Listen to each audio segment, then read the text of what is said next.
भारत में अवतारी होगा जो अति विस्मयकारी होगा, ज्ञानी और विज्ञानी होगा वो अद्भुत सेनानी होगा। भारत का कार्यालय होगा, भारत में न्यायालय होगा, भारत होगा विश्व विजेता, भारत होगा विश्व का नेता। जी हाँ दोस्तों, हर देश हर मुल्क के लोग यही चाहते हैं कि देश की प्रगति हो, उनका देश विश्व विजेता हो। परंतु यदि दुनिया भर के मशहूर भविष्य वक्ताओं द्वारा वर्तमान के लिए की गई भविष्यवाणियों की माने तो शायद कुछ लोग उस पर यकीन ना करें। लेकिन आपको बता दें, अपनी इस रिसर्च में हम जिन भविष्य वक्ताओं की भविष्यवाणियों का जिक्र करने जा रहे हैं, उन्होंने आज से पहले भारत ही नहीं बल्कि विश्व भर का जिक्र करते हुए जितनी भी भविष्यवाणियां की हैं, वो 100 की 100 सत्य साबित हुई हैं। दरअसल इन सभी भविष्य वक्ताओं ने अपनी भविष्यवाणी में भारत के विश्व गुरु बनने का जिक्र करते हुए कहा है कि भारत विश्व विजेता होगा, पूरे विश्व में भारत ही सुप्रीम पावर होगा, भारत में ही पूरी दुनिया का कार्यालय होगा और भारत देश का परचम पूरे विश्व में लहराएगा। भविष्य वक्ताओं की भविष्यवाणियां भारत में जन्मी एक महाशक्ति के बारे में यह भी बता रही है कि वह महाशक्ति, वह महापुरुष पूरे विश्व में आध्यात्मिक क्रांति ला देगा, जिसके आध्यात्म ज्ञान से हर बुराई खत्म हो जाएगी, जिससे पूरे विश्व में शांति स्थापित होगी और तीसरा विश्व युद्ध भी टल जाएगा। नमस्कार दोस्तों, आज हम आपके सामने ऐसे महान भविष्य वक्ताओं की भविष्यवाणी लेकर आए हैं जिन्होंने समय से पहले समय की तस्वीर दिखा दी थी, जिनके धुंधले प्रतिबिंब आज स्पष्ट रूप से दिखाई दे रहे हैं। जी हाँ, आज हम आपके सामने एक ऐसे रहस्य का खुलासा करने जा रहे हैं जो एक विचित्र बदलाव की ओर संकेत करता है, एक ऐसा दौर जो विश्व में मानवता और शांति को मुकम्मल करेगा। भविष्यवाणियों के अनुसार लोगों में एक नए तरह का आध्यात्मिक झुकाव देखने को मिलेगा और यह एक आध्यात्मिक संत उस महापुरुष की जागृति से संभव होगा। वो इतना शक्तिशाली होगा कि जमीन से अर्श तक उस महाशक्ति की ही शक्ति होगी। जो दृश्य महान भविष्य वक्ताओं ने दिखाया है उस पर विश्वास करना आसान नहीं था। कहते हैं सांच को आंच नहीं लेकिन प्रमाणित करना नागुज़ीर है। यकीन मानिए, जब हमारी टीम ने इस पड़ताल का सफर शुरू किया तो एक नहीं दो नहीं बल्कि बहुत सारे भविष्य वक्ताओं की भविष्यवाणी में उस महापुरुष और महाबदलाव का जिक्र मिला, जिसके बाद उन्हीं सब भविष्यवाणियों को आधार बनाकर हमारी टीम ने उस महापुरुष की खोज शुरू कर दी। दोस्तों, हमारी इस रिसर्च में समय और कठिन परिश्रम लाजमी था, लेकिन परिणाम निराशाजनक नहीं थे। हमने सभी प्रमाण इकट्ठे किए और भविष्यवाणियों से मिलान करने के बाद अब हम उन्हें आपके सामने लेकर आए हैं। हमारी टीम ने तो पता लगा लिया था, मगर अब वक्त था तो जनता को उस महापुरुष के बारे में अवगत करवाने का। हमारी पड़ताल का निष्कर्ष कुछ ऐसा था कि जिसे जानकर हमारी टीम भी चौंक गई थी और अब ये पड़ताल आपके भी होश उड़ा देगी। तो वीडियो छोड़कर कहीं जाइएगा मत। दोस्तों, वो महापुरुष हम सबके बीच मौजूद है। वीडियो को अंत तक देखिए और जानिए कि कौन है वो महाशक्ति। दोस्तों, बहुत से लोगों ने इन भविष्यवाणियों को अपने हिसाब से किसी पर सेट करने की कोशिश की है। कुछ लोग ओशो को वह महाशक्ति बताते हैं तो कुछ जय गुरुदेव पंथ के प्रवर्तक श्री तुलसीदास जी को, कुछ भारत के माननीय प्रधानमंत्री श्री नरेंद्र मोदी जी पर ये भविष्यवाणी सेट करते हैं तो कुछों ने अन्य संतों व राजनेताओं पर सेट करने की कोशिश की है। लेकिन वास्तव में ये सभी भविष्यवाणियां बिल्कुल फिट किस महापुरुष पर बैठती है, यह जानकारी आपको हमारी रिसर्च को देखने के बाद खुद ब खुद मिल जाएगी। सबसे पहले हम आपको कुछ ऐसे महान भविष्य वक्ताओं की भविष्यवाणियों से रूबरू करवाते हैं जो अपनी सटीक भविष्यवाणी से विश्व विख्यात हैं। हमारे पहले महान भविष्य वक्ता हैं इंग्लैंड के विलियम जॉन वार्नर हैमॉन उर्फ कीरो, जिनको दुनिया के मशहूर हस्तरेखा विज्ञानी के तौर पर जाना जाता है। भारत की आजादी व भारत के उज्जवल भविष्य की सटीक भविष्यवाणी करने वाले कीरो विश्व में होने वाले इस परिवर्तन को किस तरीके से देख रहे थे, आइए जानते हैं।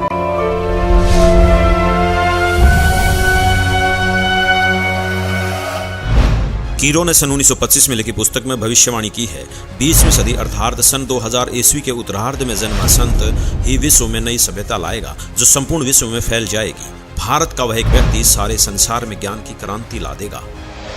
इंग्लैंड के भविष्यवक्ता कीरो की भविष्यवाणी से हमें एक संकेत मिला कि जिस महापुरुष पर ये भविष्यवाणियां सेट होनी है उनका जन्म 1950 के बाद का होना चाहिए।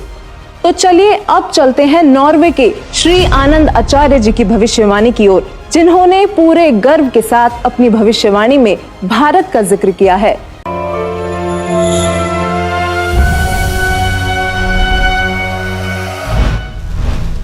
श्री आनंदाचार्य की भविष्यवाणी के अनुसार 1998 के बाद एक शक्तिशाली धार्मिक संस्था भारत में प्रकाश में आएगी, जिसके स्वामी एक गृहस्थ व्यक्ति की आचार संहिता का पालन संपूर्ण विश्व करेगा।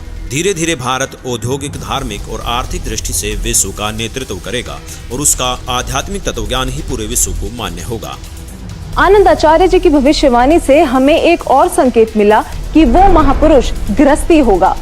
दोस्तों, ये कुछ ऐसी भविष्यवाणियां हैं जो शायद आपने कभी सुनी तो होंगी, लेकिन कभी उन पर गौर नहीं किया होगा। अब देखते हैं नवयुग के बारे में भविष्यवाणी करने वाले इजराइल देश के जाने माने भविष्यवक्ता प्रोफेसर हरार जी का क्या कहना है।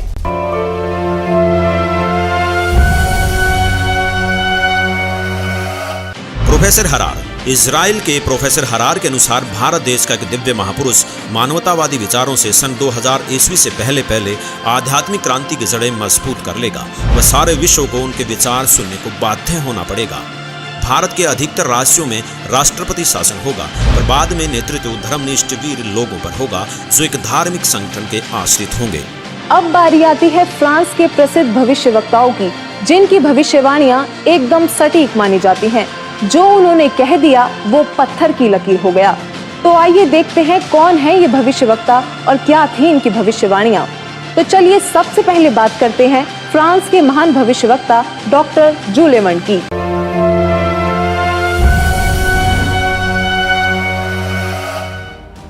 डॉक्टर जूले वर्न के अनुसार भारत से उठी ज्ञान की धार्मिक क्रांति नास्तिकता का नाश करके आंधी तूफान की तरह संपूर्ण विश्व को ढक लेंगी। उस भारतीय महान आध्यात्मिक व्यक्ति के अनुयायी देखते देखते एक संस्था के रूप में आत्म शक्ति से संपूर्ण विश्व पर प्रभाव जमा लेंगे। डॉक्टर जूले वर्न ने भी उस महापुरुष का जिक्र करते हुए भारत का नाम लिया है। इन्होंने स्पष्ट कर दिया कि वो महान शक्ति भारत से ही उजागर होगी और पूरे विश्व पर प्रभाव डालेगी। मैं सीना ठोक कर कहता हूँ, मेरे सायरन को कोई रोक नहीं पाएगा और वह जरूर आएगा।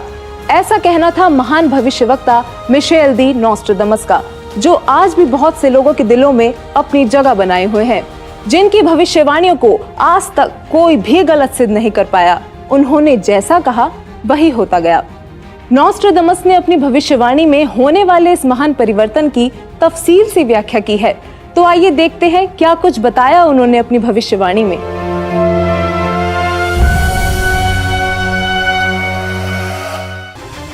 नॉस्ट्राडामस सन 1555 में अपने ग्रंथ के शतक 10 श्लोक 96 में उस महापुरुष के बारे में बताया है कि वह महापुरुष एक ऐसे देश में जन्म लेगा जो 3 तरफ से समुद्र से घिरा हुआ होगा तथा उस देश का नाम एक सागर हिंद महासागर के नाम से होगा, यानी कि हिंदुस्तान। दोस्तों, विश्व में हिंदुस्तान ही ऐसा देश है जो 3 ओर से सागर से घिरा है तथा हिंदुस्तान ही एकमात्र देश है जिसका नाम किसी सागर के नाम से मेल खाता है, हिंद महासागर। फिर शतक 20 श्लोक 25 में कहा है कि वो महापुरुष हिंदुस्तान में पैदा होगा। वह महापुरुष एक ऐसे प्रांत में जन्म लेगा जिसमें 5 नदियां बहती हों। यह उल्लेख उन्होंने शतक 1 श्लोक 50 में किया है। दोस्तों, हिंदुस्तान में पंजाब ही एकमात्र ऐसा प्रांत है जिसमें 5 नदियां बहती हैं, जिनके नाम आपके सामने हैं। नदियों के नाम हैं सतलुज, व्यास, रावी, झेलम और चेनाब। नॉस्ट्राडामस ने शतक 5 श्लोक 41 में बताया है कि उस महापुरुष द ग्रेट शायरन की 4 संतानें होंगी, जिसमें 2 पुत्र और 2 पुत्रियां होंगी। उस महापुरुष के बारे में एक रहस्य उद्घाटन करते हुए नॉस्ट्राडामस ने शतक 5 श्लोक 41 में लिखा है कि उस महापुरुष की माताएं 3 बहनें होंगी। नॉस्ट्राडामस ने शतक 6 श्लोक 70 में लिखा है कि मैं छाती ठोक कर कहता हूँ कि वह महापुरुष ऐसा ज्ञान बताएगा जो आज से पहले किसी ने नहीं सुना होगा। उसके ज्ञान को सुनकर सभी विद्वान कहलाने वाले धर्मगुरुओं को नतमस्तक होना पड़ेगा। एक बेहद हैरान कर देने वाली भविष्यवाणी नॉस्ट्राडामस ने उस महान पुरुष को लेकर करते हुए शतक 1 श्लोक 50 में कहा है कि उस महापुरुष को देशद्रोह अथवा राष्ट्रद्रोही समझकर लोग नफरत करेंगे, लेकिन बाद में सच्चाई जानने के बाद उससे बेहद प्रेम करेंगे। उसके द्वारा स्थापित आदर्श और विचारों का बोलबाला हर जगह हो जाएगा। नॉस्ट्राडामस ने शतक 20 श्लोक 25 में कहा है कि वह न तो क्रिश्चियन ईसाई होगा, न मुसलमान होगा, वह केवल हिंदू ही होगा। शतक 6 श्लोक 17 में नास्त्रोदामस ने कहा है कि वह महापुरुष पूरे विश्व का संचालक होगा, वह महापुरुष विश्व विजेता होगा। शतक 2 श्लोक 79 में बताया है कि वह महापुरुष अपनी सत्य साधना बताएगा तथा इस क्रूर भूमि अथवा काल लोक से मुक्त करवाएगा। शतक 1 श्लोक 50 में कहा है कि वह महान पुरुष अपने ज्ञान के बल से सब राष्ट्रों को नतमस्तक कर देगा। मैं नास्त्रोदामस आपको स्पष्ट कर दूं कि उस महान संत की उपेक्षा न करें। उस महान संत को आराध्य देव मानकर उसकी पूजा करना आपके लिए बहुत हितकारी होगा, क्योंकि वह आदि पुरुष परमेश्वर का अंश दुनिया का तारणहार होगा। प्रसिद्ध भविष्यवक्ता नॉस्ट्राडामस जी की भविष्यवाणी से काफी हद तक यह स्पष्ट हो गया था कि उस महापुरुष की क्या पहचान है। हमारी टीम ने उनके बताए हुए हर उस पॉइंट को नोट किया जो हमें महापुरुष की ओर ले जा सकते थे, और इन सभी तथ्यों को मद्देनजर रखते हुए हम आगे बढ़े और अपनी पड़ताल में अन्य भविष्यवक्ताओं की भविष्यवाणियां भी खंगालना शुरू किया। विकसित तथा विकासशील देशों में शुमार अमेरिका, वहां पर भी भारत और उस अवतारी पुरुष का जिक्र हुआ। तो चलिए अब रुक करते हैं अमेरिका के भविष्यवक्ताओं की भविष्यवाणियों का, जो इस प्रकार हैं। अमेरिका के न्यू जर्सी शहर की मूर्धन्य भविष्यवक्ता फ्लोरेंस, जो कि अपनी सटीक भविष्यवाणी से विश्व प्रसिद्ध हैं तथा जिनकी भविष्यवाणियों से भारत उम्मीद की किरण नजर आता है। दरअसल इस महिला भविष्यवक्ता ने उस महापुरुष के बारे में ऐसे ऐसे रहस्य खोले हैं जिन्हें सुनकर आप भी अचंभित रह जाएंगी। यह अक्सर उस महापुरुष को ध्यान लगाते समय देखा करती थी। तो आइए जानते हैं उन्होंने उस महापुरुष के बारे में क्या क्या रहस्य खोले हैं।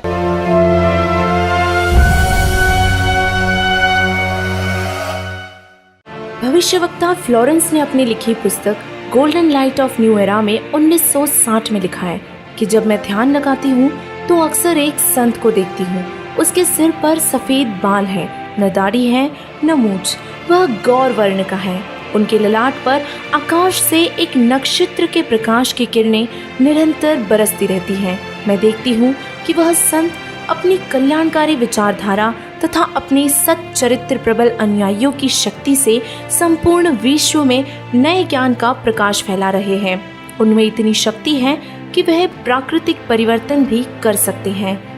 मैं उस पवित्र स्थान पर एक प्रचंड तपस्वी को देख रही हूँ, जिसका तेज बड़ी ही तेजी से फैल रहा है। मनुष्य में सोए दैवत्व को जगाने तथा धरती को स्वर्ग जैसा बनाने के लिए वह संत दिन रात प्रयत्न कर रहे हैं। भविष्यवक्ता फ्लोरेंस बताती हैं कि मैं भविष्य के विषय में एक बहुत ही महत्वपूर्ण बात बता रही हूँ। 20वीं शताब्दी के अंत में भारतवर्ष से एक प्रकाश निकलेगा। यह प्रकाश पूरी दुनिया को उन दैविक शक्तियों के विषय में जानकारी देगा जो अब तक हम सभी के लिए रहस्यमय बनी हुई है। एक दिव्य महापुरुष द्वारा यह प्रकाश पूरे विश्व में फैलेगा। वह सभी को सतमार्ग पर चलने की प्रेरणा देगा। समस्त दुनिया में एक नई सोच की ज्योति फैलेगी। जब मैं ध्यान अवस्था में होती हूँ तो अक्सर यह दिव्य महापुरुष मुझे दिखाई देते हैं। फ्लोरेंस ने बार बार इस संत या दिव्य पुरुष का जिक्र किया है। साथ ही ये भी बताया है कि उत्तरी भारतवर्ष में एक पवित्र स्थान पर वे मौजूद हैं। भविष्यवक्ता फ्लोरेंस की भविष्यवाणियों से हमें जो जानकारी मिली उसकी हमने बड़ी ही गहनता से जांच की, क्योंकि उनकी भविष्यवाणी ने वो रहस्य खोले जो हम सोच भी नहीं सकते थे। फ्लोरेंस की भविष्यवाणी से जो रहस्य उजागर हुआ वो चौंकाने वाला था। इस रहस्य के खुलने से हमारी टीम को आगे बढ़ने में बहुत मदद मिली। तो चलिए अब देखते हैं अमेरिका के ही अन्य भविष्यवक्ता क्या कहते हैं। अब हम बात करने जा रहे हैं भारत के पहले प्रधानमंत्री पंडित जवाहरलाल नेहरू जी के निधन तथा नेहरू जी के उत्तराधिकारी चुने जाने की सटीक भविष्यवाणी करने वाली अमेरिका की महान भविष्यवक्ता श्रीमती जीन डिक्सन की।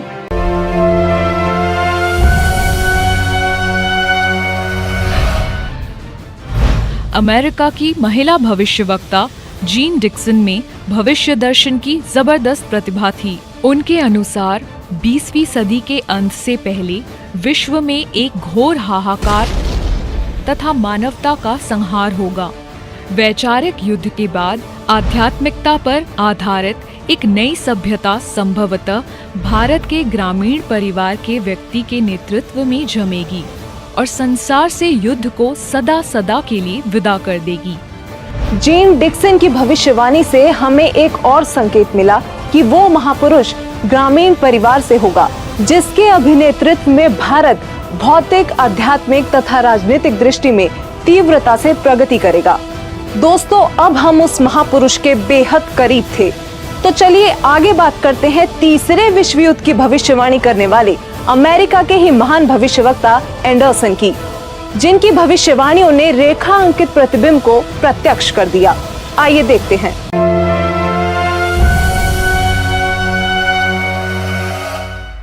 21वीं सदी में भारत के देहात का एक धार्मिक व्यक्ति एक मानव, एक भाषा और एक झंडे की रूपरेखा का संविधान बनाकर संसार को सदाचार, उदारता, मानवीय सेवा व प्यार का सबक देगा। एंडरसन जी की भविष्यवाणी भी 21वीं सदी की ओर संकेत कर रही थी, जिस दौरान वो महापुरुष एक भाषा, एक मानव तथा एक झंडे की रूपरेखा रखेगा। इतने संकेत मिलने के बावजूद भी हमने अन्य भविष्यवक्ताओं की भविष्यवाणियां देखना जारी रखा और अब हमारे सामने आती है हंगरी की महान भविष्यवक्ता बोरिस्का की भविष्यवाणी।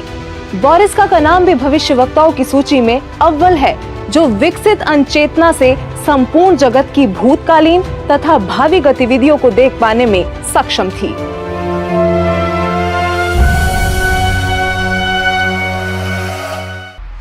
हंगरी की ज्योतिषी बोरिस्का के अनुसार इस आध्यात्मिक व्यक्ति के बड़ी संख्या में छोटे छोटे लोग ही अनुयायी बनकर भौतिकवाद को आध्यात्मिकता से बदल देंगे। मैं जानती हूँ कि जरूर इस वक्त आपके जहन में बहुत सारे सवाल आ रहे होंगे, लेकिन फिर भी बस एक बार धैर्य पूर्वक इस पूरी पड़ताल को देखते रहिए। यकीनन आपके सारे सवालों के जवाब आपको खुद ब खुद मिल जाएंगे। तो आइए आगे बढ़ते हैं और बात करते हैं महान भविष्यवक्ता वेजलेटिन की, जिनकी भविष्यवाणियां अक्सर अविश्वसनीय तथ्यों की उद्घोषणा करती हैं और जब वह पूर्ण सिद्ध होती हैं तो लोग विस्मित रह जाते हैं।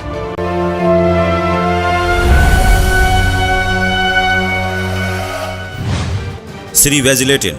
भविष्यवक्ता श्री वेजलेटिन के अनुसार 20वीं सदी के उत्तरार्ध में सन 1950 के पश्चात विश्व में आपसी प्रेम का अभाव, मानवता का हास, माया का संग्रह की दौड़, लूट व राजनेताओं का अन्यायी हो जाना आदि आदि बहुत से उत्पात देखने को मिलेंगे।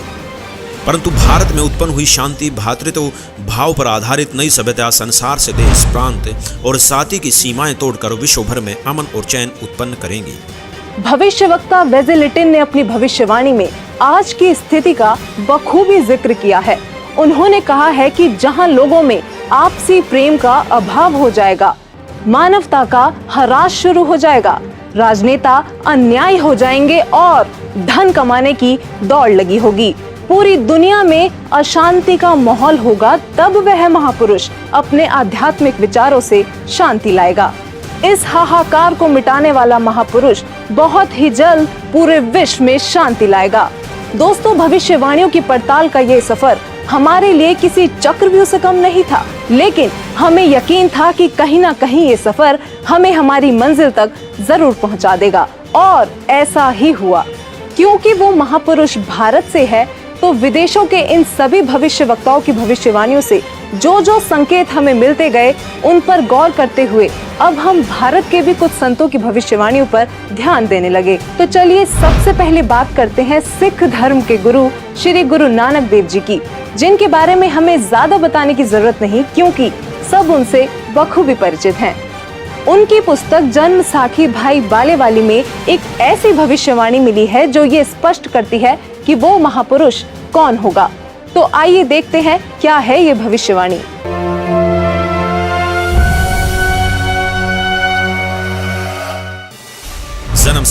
जन्म साखी भाई बालेवाली, जिसके प्रकाशक हैं भाई सवाहर सिंह एंड कंपनी, पुस्तक वाले बाजार, माई सेवा, अमृतसर, पंजाब। हिंदी भाषा वाली। पेज नंबर 305 पर भक्त प्रहलाद की भविष्यवाणी लिखी है कि नानक जी के सचखंड साने के सैकड़ों वर्ष पश्चात पंजाब की धरती पर 60 वर्ण में वह संत जन्म लेगा जो कबीर जी तथा नानक जी जैसा महान होगा। उसका प्रचार क्षेत्र बरवाला शहर होगा। दोस्तों, जन्म साखी भाई बालेवाली में लिखी भविष्यवाणी से ये स्पष्ट हो गया कि वो संत जाट वर्ण का होगा और उसका प्रचार क्षेत्र बरवाला होगा। आरिफ का चेहरा प्रत्यक्ष दिखाई दे रहा था। हम करीब थे उस महापुरुष के जो रिवायतें बदलने में सक्षम थे। अब देखना यह था कि जाट जाति का संत कौन है और किसका प्रचार क्षेत्र बरवाला है। इसके साथ ही हमें अपनी अगली भविष्यवाणी में उस संत के जन्म का पता लगा। भारत के प्रसिद्ध संत श्री तुलसीदास जी जय गुरुदेव पंथ वाले, जिनका आश्रम मथुरा में स्थित है, उन्होंने उस महापुरुष को लेकर भविष्यवाणी ही नहीं बल्कि वर्तमान वाणी भी बोली है। जी हाँ, बिल्कुल सही सुना आपने। संत तुलसीदास जी ने वर्तमान वाणी भी कही थी, क्योंकि वो उस महापुरुष की उपस्थिति को बखूबी महसूस कर पा रहे थे और उन्होंने अपनी वर्तमान वाणी से लोगों को उस महापुरुष के बारे में बताना चाहा कि वो संत जन्म ले चुका है।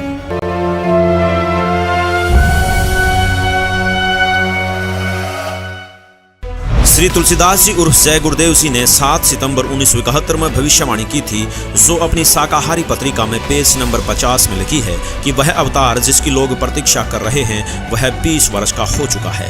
यदि उसका पता बता दूं तो लोग उसके पीछे पड़ जाएंगे। अभी ऊपर से बताने का आदेश नहीं हो रहा है। मैं समय का इंतजार कर रहा हूँ। सभी महापुरुषों ने समय का इंतजार किया है और समय आने पर सबको सब कुछ मालूम हो जाएगा। श्री तुलसीदास जी द्वारा 28 अगस्त 1971 को की गई भविष्यवाणी अनुसार महापुरुष का जन्म भारतवर्ष के एक छोटे से गांव में हो चुका है और वह व्यक्ति मानव इतिहास का सबसे महत्वपूर्ण व्यक्ति बनेगा। उसे जनता का इतना बड़ा समर्थन प्राप्त होगा कि आज तक किसी को नहीं मिला है।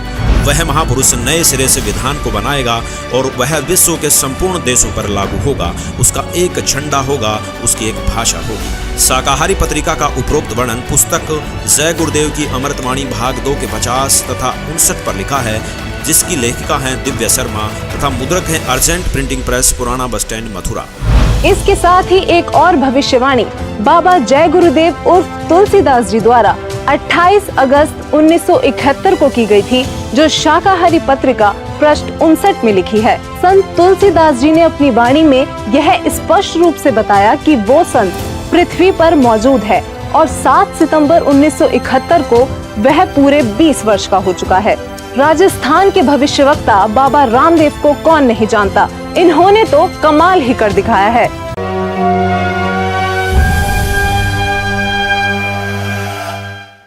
बाबा रामदेवराज जी ने अपनी पुस्तक 24 प्रमाण में लिखा है कि वो संत जाट जाति से होगा, वह तारणहार कलयुग में सतयुग लाएगा। उस संत की एक पहचान और भी होगी कि वह कबीर देव के गुण गाएगा।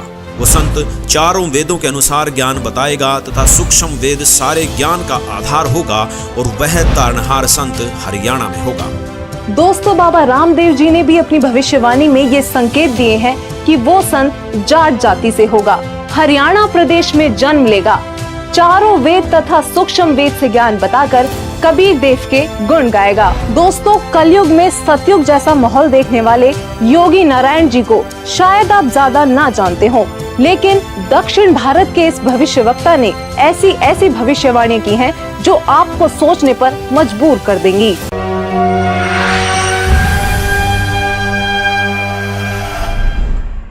दक्षिण भारत के कर्नाटक के योगी नारायण जी ने अपनी पुस्तक काल ज्ञान में उस महापुरुष के साथ साथ उनके द्वारा लाए जाने वाले राम राज्य का भी जिक्र किया है। योगी नारायण जी की भविष्यवाणी कहती है कि वह दैविक शक्ति वाला महापुरुष पूरे विश्व को एक करके पूरे साम्राज्य पर राज करेगा, सबका प्रभु बनेगा। वह महापुरुष उत्तरी भारत से हो सकता है, ऐसा संकेत दिया है। उस महापुरुष का शासन धर्मयुक्त होने के कारण वर्षा अच्छी होगी, फसल भी अच्छी आएगी।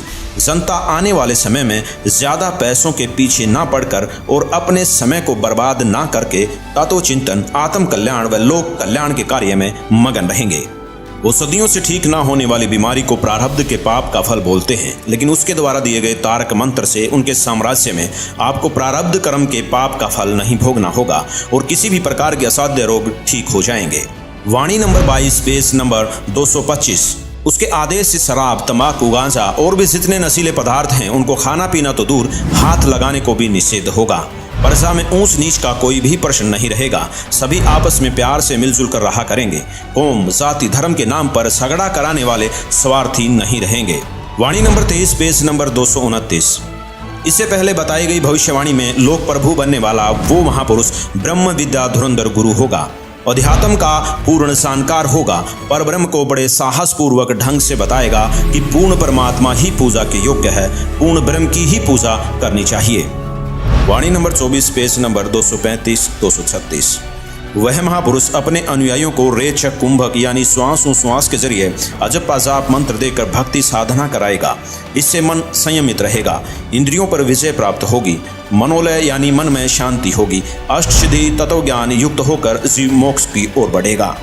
दर्शकों, सभी भविष्य वक्ताओं की भविष्यवाणियों की पड़ताल करने के बाद अब हमारे पास बहुत सारे तथ्य एकत्रित चुके थे, जिनको हमने एक साथ रखकर देखा तो एक पहेली जैसे सुलझ सी गई हो। अब हमारे सामने एक ऐसा डेटा था जिसके आधार पर हमने सभी संतों पर भविष्यवाणियां सेट करनी शुरू कर दी, चाहे वो ओशो हो या राधा स्वामी पंथ के प्रवर्तक श्री गुरविंदर सिंह जी, सतपाल जी महाराज हो या फिर बाल योगेश्वर आदि। दोस्तों, हमारी इस फेरियस्त में हर वो संत और महापुरुष मौजूद थे जिनका नाम अक्सर आपके जहन में आता होगा।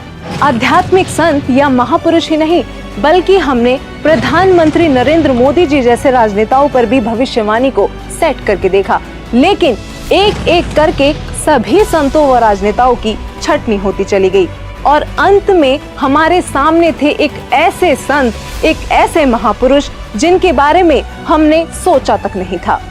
केवल एक यही संत ऐसे थे जिन पर सारी की सारी भविष्यवाणियां खरी उतर रही थी। दोस्तों, अब हम आप सभी दर्शकों से अनुरोध करते हैं कि दिल थाम कर बैठिए और तैयार हो जाइए उस महापुरुष को देखने के लिए, क्योंकि अब हम पेश करने जा रहे हैं उस महापुरुष की तस्वीर।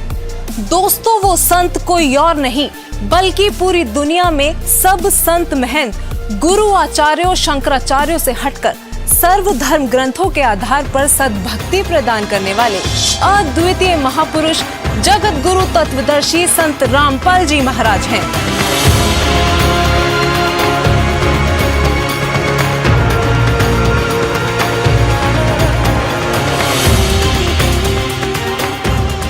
जी हाँ, यही है वो महापुरुष जिनके विषय में देश और विदेशों के महान भविष्यवक्ताओं ने भविष्यवाणियां की हैं। दोस्तों, हमने इस सफर की शुरुआत में ही बताया था कि परिणाम आपको चौंका देगा। यकीनन संत रामपाल जी ही वो महापुरुष हैं जिन पर सभी भविष्यवाणियों का हर एक तथ्य पूरी तरह से फिट हो रहा था। अब बस आप वीडियो को अंत तक देखते जाइए, क्योंकि अब हम बारी बारी सभी भविष्यवाणियों को संत रामपाल जी से जोड़कर दिखाएंगे, जिससे आप स्वयं ये निर्णय कर लेंगे कि हमारी रिपोर्ट सही है या नहीं। तो चलिए सबसे पहले बात करते हैं उस पृष्ठभूमि की जहां वो महापुरुष अवतरित हुए। नोस्ट्रेदामस के अनुसार वह महापुरुष ऐसे देश से होगा जो 3 तरफ से समुद्र से घिरा होगा और उस देश का नाम भी एक सागर हिंद महासागर के नाम पर होगा, यानी कि हिंदुस्तान। अमेरिका की भविष्यवक्ता फ्लोरेंस और जीन डिक्सन का कहना है कि प्राकृतिक परिवर्तन भी कर सकने वाला वह महापुरुष उत्तर भारत के ग्रामीण परिवार में होगा। 28 अगस्त 1971 को जय गुरुदेव पंथ के प्रवर्तक श्री तुलसीदास जी ने भी उस महापुरुष का उल्लेख करते हुए कहा है कि उनका जन्म भारतवर्ष के एक छोटे से गांव में हो चुका है। वह तारणहार संत हरियाणा में होगा। कुछ ऐसा ही कहना है राजस्थान के बाबा रामदेवरा जी का।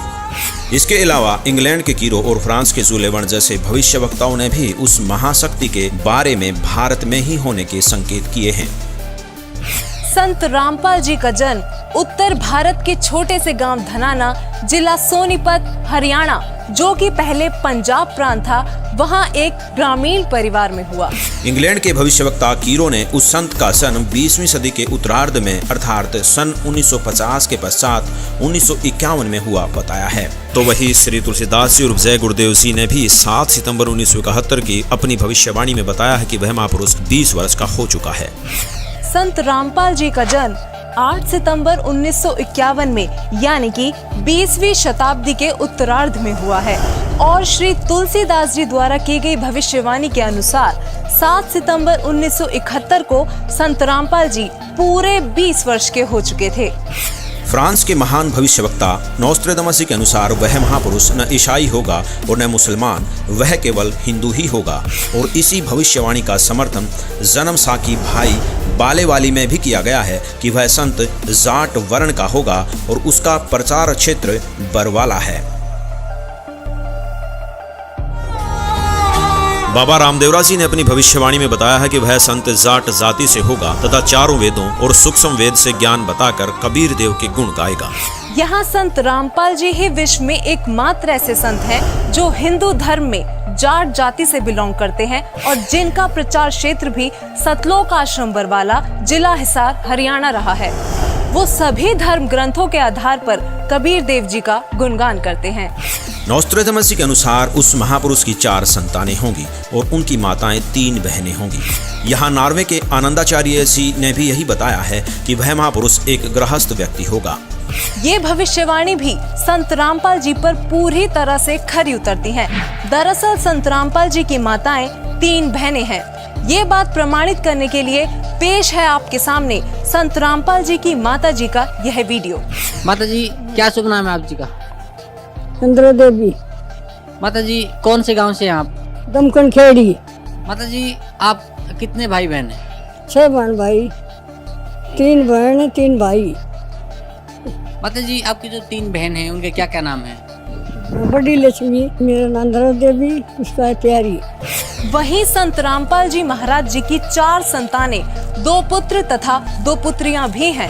अमेरिका के न्यू जर्सी शहर की भविष्यवक्ता फ्लोरेंस ने बताया कि वह महापुरुष गौर वर्ण के हैं। सिर पर सफेद बाल है, न दाढ़ी है और न मूछें। इन सभी भविष्यवाणियों का मिलान आप जी चाहें तो अपने आप भी कर सकते हैं। संत रामपाल जी गौर वर्ण के हैं। उनके सिर पर सफेद बाल है और वो बगैर दाढ़ी मूछ के रहते हैं। एक आश्चर्यचकित भविष्यवाणी करते हुए फ्रांस के नोस्ट्रेदामस जी कहते हैं कि प्रथम तो लोग उस महापुरुष को देशद्रोही अथवा राजद्रोही समझकर नफरत करेंगे, लेकिन बाद में सच्चाई जानकर बेहद प्रेम करेंगे। दोस्तों, 2014 में संत रामपाल जी पर देशद्रोह का झूठा केस भी लगाया गया, लेकिन आज संत रामपाल जी की लोकप्रियता लोगों के सिर चढ़कर बोल रही है। कुछ और बातें जो भविष्यवाणियों में सामने आई वो इस प्रकार हैं। अमेरिका के भविष्यवक्ता एंडरसन के मुताबिक 21वीं सदी में वह महापुरुष एक मानव, एक भाषा व एक झंडे की रूपरेखा रखेगा। योगी नारायण जी के अनुसार उस संत के आदेश से शराब, तंबाकू, गांजा और भी जितने नशीले पदार्थ हैं उनको खाना पीना तो दूर, हाथ लगाने को भी निषेध होगा। प्रजा में ऊंच नीच का कोई प्रश्न नहीं रहेगा। सभी प्यार से आपस में मिलजुल कर रहा करेंगे और वह महापुरुष रेचक कुंभक यानी श्वास उश्वास के जरिए अजब पाजाब मंत्र देकर भक्ति साधना कराएगा। वह पूर्ण परमात्मा को ही पूजा के योग्य बताएगा। दोस्तों, संत रामपाल जी श्वास उश्वास की क्रिया बताकर केवल पूर्ण परमात्मा की भक्ति कराते हैं। संत रामपाल जी से नाम दीक्षा लेकर करोड़ों भक्त उनके आदेश अनुसार नशीली वस्तुओं को हाथ तक नहीं लगाते और ना ही किसी जाति पाति धर्म मजहब में भेदभाव करते हैं, क्योंकि संत रामपाल जी कहते हैं, जीव हमारी जाति है, मानव धर्म हमारा, हिंदू मुस्लिम सिख ईसाई कोई धर्म नहीं है न्यारा। अमेरिका की ही भविष्यवक्ता फ्लोरेंस बताती हैं कि वह संत अपनी कल्याणकारी विचारधारा तथा अपने सच्चरित्र प्रबल अनुयायियों की शक्ति से पूरे विश्व में नए ज्ञान का प्रकाश फैला रहा है। फ्रांस के भविष्यवक्ता डॉक्टर जुलेवन के अनुसार भारत से उठी ज्ञान की धार्मिक क्रांति नास्तिकता का नाश करके आंधी तूफान की तरह संपूर्ण विश्व को ढक लेगी। उस महापुरुष के अनुयायी देखते देखते एक संस्था के रूप में संपूर्ण विश्व पर प्रभाव जमा लेंगे। फ्रांस के ही भविष्यवक्ता नोस्ट्रेदामस जी ने शतक 6 श्लोक 70 में लिखा है, मैं छाती ठोकर कहता हूँ कि वह महापुरुष ऐसा ज्ञान बताएगा जो आज से पहले किसी ने नहीं सुना होगा। उसके ज्ञान को सुनकर सभी विद्वान कहलाने वाले धर्मगुरुओं को नतमस्तक होना पड़ेगा। अब इन सारी भविष्यवाणियों से तो हमारी सुई केवल संत रामपाल जी पर आकर ही टिक गई। कारण था उनके अनुयायी। दोस्तों, संत रामपाल जी के अनुयायियों ने अपने गुरुदेव जी द्वारा बताए जा रहे ज्ञान को जन जन तक पहुंचाने के लिए व्हाट्सएप, फेसबुक, ट्विटर आदि सोशल मीडिया के हर एक प्लेटफॉर्म से लेकर इंटरनेशनल टीवी चैनलों और बुक्स आदि के माध्यम से पूरे विश्व में तहलका मचा रखा है।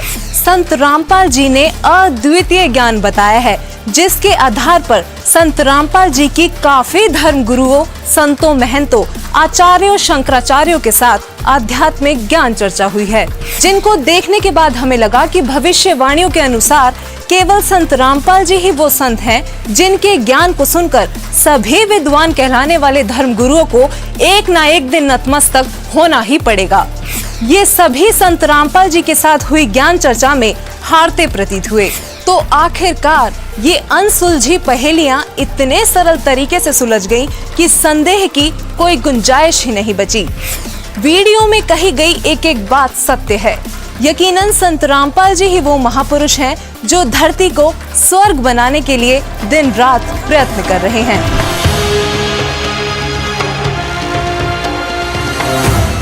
पर में पंथ प्रगट हो बाणी, ये पर माँ पंथ गरीबदास के पंथ में कहते, मेरी महिमा की वाणी, मेरी लीला की वाणी पुनः प्रगट होगी उसके द्वारा, और शब्द हमारे का निर्णय ठानी। बर में पंथ प्रगट हो बाणी, हवे बाणी ये हवे है, और शब्द हमारे का निर्णय ठानी। अस्थिर घर का मरम ना पावे, ये 12 पंथ हम ही को ध्यावे। कि 12 पंथ तक, गरीबदास पंथ तक ये उस स्थायी स्थान पर नहीं जा सकते, सतलोक प्राप्ति नहीं कर सकते। फिर कहते हैं बर में पंथ हम ही चलावें, बर में पंथ में हम ही चलकर आवेंगे। गरीबदास वाले में आगे चल गए और सब पंथ मिटा के एक का पंथ चलावें। और कहते हैं अब परमात्मा ने कलयुग को 3 चरणों में बांटा है। ये प्रथम चरण कलयुग निर्याना, तब मगर मांडो में दाना। प्रथम चरण कलयुग का उस समय समझो जब मैं घर से सह शरीर जाऊंगा, वो प्रथम चरण होगा। और बीचली पीढ़ी का कब होगा? 5505 बीत जाएंगे तब। अब देखो आगे ये बताया कि कलयुग ऐसे ऐसे बीतेगा। और फिर बताया है कि 5000, ये कलयुग के विषय बताया कि 5505 तब ये शब्द होगा सच्चा। ओए होए, कहते 5505 वर्ष जब बीत जाएंगे तब यह मेरी बात सच्ची होगी। ये कबीर सागर है। और इसके सवसम बोध नामक एक चैप्टर है, और खंड इसका वही बोध सागर खंड है। 170 पृष्ठ से यहाँ से देखियो, ये सत्य कबीर वचन यानी परमात्मा के वचन है, लेकिन हमारे काम के ये यहाँ से हैं। 171 पृष्ठ से सवसम वेद बोध, सवसम वेद बोध यहाँ लिखा है 5 सहस और 500 जब, 5 सहस और 500 यानी 5500 जब कलयुग बीत जाए, महापुरुष फरमान तब जग तारण को आए। अब 5 सहस और 500 यानी 5500 जब कलयुग बीत जाए, महापुरुष फरमान तब जग तारण को आए। 5500 जब कलयुग बीत जाएगा तब एक महापुरुष संसार का उद्धार करने के लिए आएगा, और उसके पास सही फरमान होगा। फरमान माने वो मंत्र जाप आदेश। हिंदू तुर्क आदिक सब जेते जीव जहान, और सत्य नाम की साख गहें वो पावे पद निर्वाण। अब क्या बताया है कि हिंदू तुर्क, हिंदू और मुसलमान जो अलग अलग होंगे, और फिर और भी जो होंगे जैसे सिख और ईसाई आदिक यानी सभी जेते जीव जहान, सतनाम की साख गए ये पावे पद निर्वाण। तो निर्वाण माने मोक्ष, मोक्ष पद पाएंगे सब के सब वो सतनाम प्राप्त करके इस दास से, महापुरुष से। जैसे परमात्मा ने कहा था उस कबीर वाणी में कि सभी पंथों को मिटा के एक पंथ चलाऊंगा, उसके विषय में फिर दोहराया है कि वो कैसे एक होंगे। यथा सरित गण आप ही मिले सिंधु में धाये, सत सुकृत के मध्य में सभी पंथ समाये। क्या बताया कि जैसे सरित गण यानी नदियों का, नदियां, सरित गण माने नारी नारी नदी, और आप ही उस समुद्र में जाकर वेग धाय माने शीघ्रता से मिल जाती हैं फटाफट। ऐसे उस सत सुकृत यानी उस सच्चे पंथ के मध्य जो हम चलाएंगे, उसमें तिमी माने उसमें सब ऐसे ही समाये जैसे सरिता दरिया अपने आप समुद्र में सपीडते में जाकर मिल जाती, एक हो जाते हैं। ऐसे सत सुकृत के मध्य सब पंथ समाये, सब एक हो जाएंगे। अब क्या बताते हैं परमात्मा धर्मदास, जो मैंने ये सवसम वेद में जो लिख दिया जो वचन बोले हैं ये जब लग पूर्ण होए नहीं ठीके को तिथिवार। ये ठीक क्या होती है? जैसे हमारे पहले पुराने समय में हम छोटे छोटे थे जब यूं कहा करते कि एक व्यापारी भैंस ले गया और पैसे ना देता, आगे से आगे ठीक बता रहा है, आगे तागे समय धर रहा है, पैसे नहीं दे रहा। तो इस प्रकार यहाँ वो बताया है कि यो मैंने जो ठीक दर रखी है ना, ठीक वो निर्धारित समय कर रखा है कि धर्मदास जब तक वो समय नहीं आएगा ना तब तक तो ये मेरी बात ये सब संवेद में लिखी हुई निराधार महसूस होंगी जो कपटी लोगों को। लेकिन जब वो समय ठीक का आ जाएगा ना, जब देखिए ढूंढा पाटेगा। अब देखो, अब हम फिर आगे कि जब लग पूर्ण होए नहीं ठीक को तिथिवार और कपट चातुरी तब लो यो सब संवेद निर्धार। कहते हैं तब तक तो मेरे द्वारा ये बात कही गई सब संवेद वाली, ये गुप्त ज्ञान, सब संवेद माने गुप्त ज्ञान जो पहले भी अब भी कहा है। तो ये निराधार महसूस होगा जब लग पूर्ण होए नहीं ठीका जो ठीक को तिथिवार, यानी ठीक उस निर्धारित धरे हुए निर्धारित किए हुए समय की जो समय नहीं आएगा तब तक तो मेरा यो ज्ञान निराधार महसूस होगा। जब वो समय आ जाएगा ठीक का, जो है ठीक का दिन आवंत, युगंत लिखा आवंत, तो क्या होगा? सब ही नारी नर शुद्ध, सब कपट छोड़ के बुराई त्याग देंगे सब नर नारी। और जब ठीक का दिन आवंत और कपट चातुरी छोड़ के वो शरण कबीर गहनत।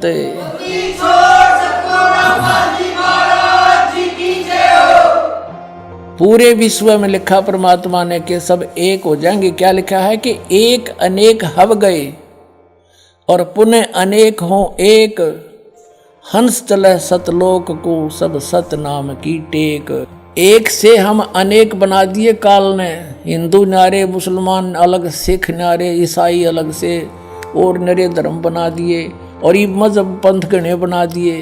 कहते हैं जैसे हम एक से अनेक हो गए और पुनः फिर हम अनेक से एक होवांगे, पुनः अनेक हो एक और हंस चले सतलोक को सब सत नाम की टेक। ओए होए के सभी सतलोक में चले जाएंगे सतनाम प्राप्ति करके। इस दास से इससे पहले राधा स्वामी पंथालय ने सतनाम का कह ख का भी पता कोई ना, ये काल के दूत थे इसलिए छुपा कर रखी भगवान ने, उनको सतनाम का नहीं पता यू खान का है पीण का। अब ये वास्तविक मंत्र आपको दिया जाएगा, इससे आप सबका मोक्ष होगा, पूरे विश्व में शांति। देखना आगे कितना कमाल किया है कि घर घर बोध विचार हो, मेरे ज्ञान का घर घर चर्चा चलेगी और दुर्मति दूर बहाए, सबकी दुर्बुद्धि दूर हो जाएगी, हाहाकार मिट जाएगा, माया की दौड़, मिलावट, रिश्वतखोरी, आपस में लड़ाई खींचातानी, ये दुर्मति दूर बहाए और कलयुग में एक होकर सब बरतें सहज शोभाए।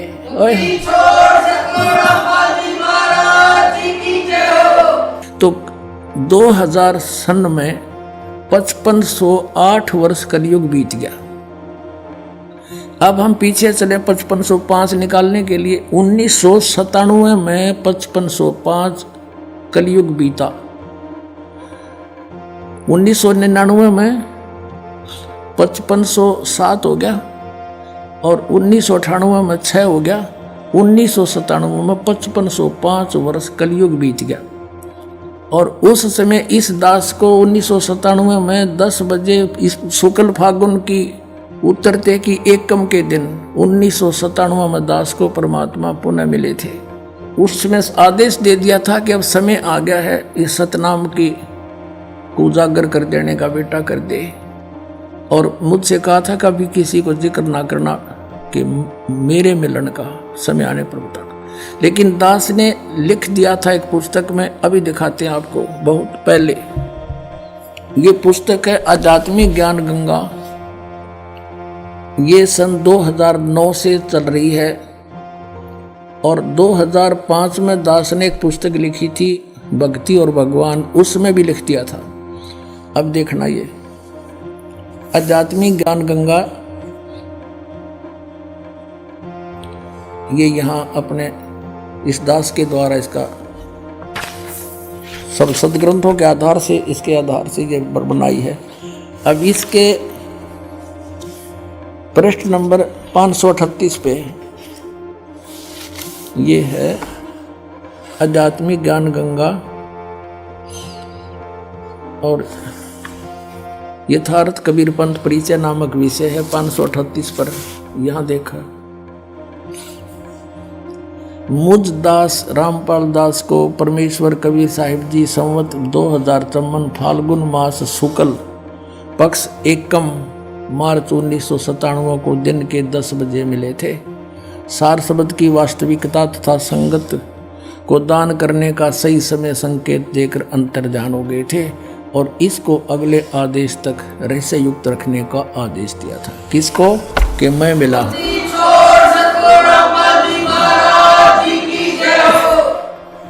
तो पुण्यात्माओं, ये दास ने कोई बाद में नहीं लिखी, ये 5505 तो ईब समझ में आई हमारा। ये ईब कैलकुलेशन करी दोबारा भी कैसे सेट होया। ये वहाँ नो का नो जिसने मालिक ने बना के भेज रखा उसमें कमी नहीं रह सकती।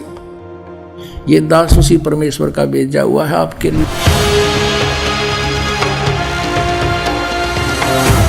तो क्या संत रामपाल जी महाराज की शरण में आने के बाद आपको कोई लाभ हुए?